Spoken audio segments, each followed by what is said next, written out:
खुदा का करम है, with the passage of time defence production के अंदर हम ऑलमोस्ट 90% जो है सेल्फ रिलायंट हैं।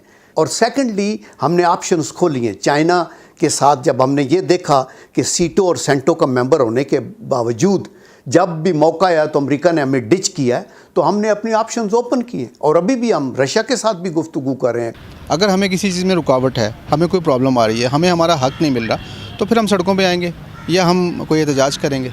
तो अगर नहीं है तो इसका मतलब 100% सिक्योरिटी है। देखें उसमें सबसे ज़्यादा तो आप ये देखें कि मसाजिद को टारगेट करते हैं वो, ठीक है, उसके बाद वो चर्चेज़ की तरफ आते हैं। तो अगर हम इस चीज़ को देखें तो मुस्लिम कम्युनिटी के अगेंस्ट हम अगर हमें देखा जाए तो हमारे तो शायद 5% अटैक कर रहे हैं वो। मैं समझता हूँ कि हमारे कौल और फ़ैल में फ़र्क नहीं होना चाहिए।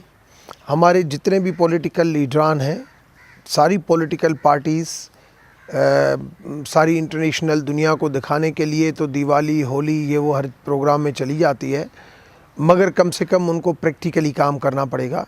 मैंने जब रेजोल्यूशन असेंबली में दिया था कि दिवाली के दिन या होली के दिन एक दिन नेशनल हॉलीडे होना चाहिए, जैसे दुनिया में है।